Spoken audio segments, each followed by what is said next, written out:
नमस्कार हरि प्रेमियों, माइंडफुल भक्ति चैनल में आपका स्वागत है।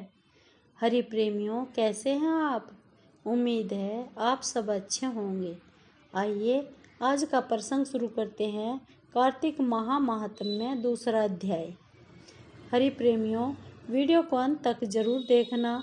अगर आप चैनल पर नए हैं तो प्लीज़ सब्सक्राइब करें और बेल आइकॉन जरूर दबाएं ताकि आप तक हमारे सारे नोटिफिकेशन पहुंचते रहे।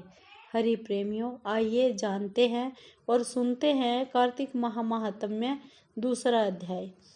सिमर चरण गुरुदेव के लिखूं शब्द अनूप, कृपा करे भगवान सच्चित आनंद स्वरूप। भगवान श्री कृष्ण आगे बोले, हे प्रिय, जब गुणवती को राक्षस द्वारा अपने पति एवं पिता के मारे जाने का समाचार मिला तो वह विलाप करने लगी। हा नाथ, हा पिता, मुझको त्याग कर तुम कहाँ चले गए? मैं अकेली स्त्री तुम्हारे बिना अब क्या करूं? अब मेरे भोजन वस्त्र आदि की व्यवस्था कौन करेगा? घर में प्रेम पूर्वक मेरा पालन कौन करेगा?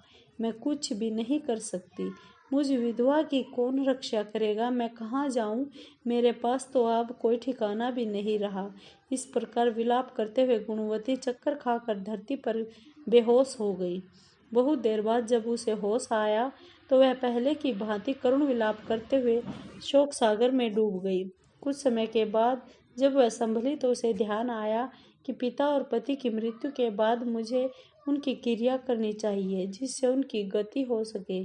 इसलिए उसने अपने घर का सारा सामान बेच दिया और उससे प्राप्त धन से उसने अपने पिता व पति का श्राद्ध आदि कर्म किया। तत्पश्चात वह उसी नगर में रहते हुए 8 पहर भगवान विष्णु की भक्ति करने लगी।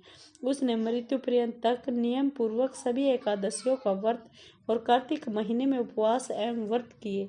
हे प्रिय, एकादशी और कार्तिक व्रत मुझे बहुत ही प्रिय है। इनसे मुक्ति, भुक्ति, पुत्र तथा संपत्ति प्राप्त होती है। कार्तिक मास में जब तुला राशि पर सूर्य आता है तब ब्रह्म मुहूर्त में उठकर स्नान करके व्रत व उपवास करने वाले मनुष्य मुझे बहुत प्रिय हैं, क्योंकि यदि उन्होंने पाप भी किए हो तो स्नान व व्रत के प्रभाव से उन्हें मोक्ष प्राप्त हो जाता है।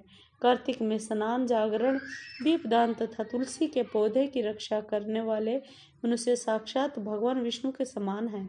कार्तिक मास में मंदिर में झाड़ू लगाने वाले, स्वास्तिक बनाने वाले तथा भगवान विष्णु की पूजा करने वाले मनुष्य जन्म मरण के चक्कर से छुटकारा पा जाते हैं।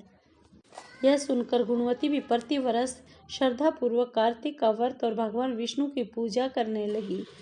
हे प्रिय, एक बार उसे जवर हो गया और वह बहुत कमजोर भी हो गई। फिर भी वह किसी प्रकार गंगा स्नान के लिए चली गई। गंगा तक तो वह पहुंच गई, परंतु शीत के कारण वह बुरी तरह से कांप रही थी। इस कारण वह स्थिर हो गई।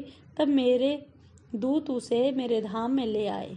तत्पश्चात ब्रह्मा आदि देवताओं की प्रार्थना पर जब मैंने श्री कृष्ण का अवतार लिया तो मेरे गण भी मेरे साथ इस पृथ्वी पर आए, जो इस समय यादव हैं। तुम्हारे पिता पूर्व जन्म में देव शर्मा थे तो इस समय सत्यराजीत है।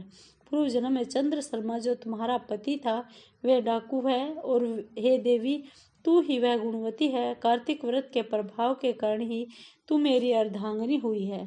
पूर्व जन्म में तुमने मेरे मंदिर के द्वार पर तुलसी का पौधा लगाया था। इस समय वह तेरे महलों के आंगन में कल्पवृक्ष के रूप में विद्यमान है।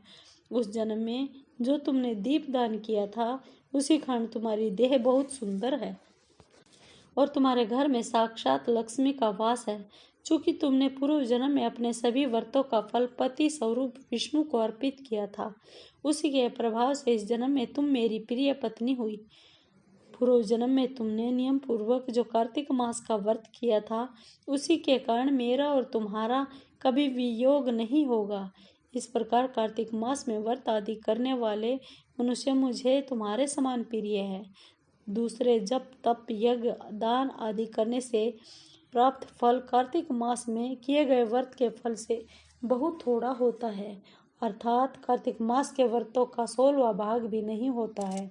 इस प्रकार सत्यभामा भगवान श्री कृष्ण के मुख से अपने पूर्व जन्म के पुण्य का प्रभाव सुनकर बहुत प्रसन्न हुई।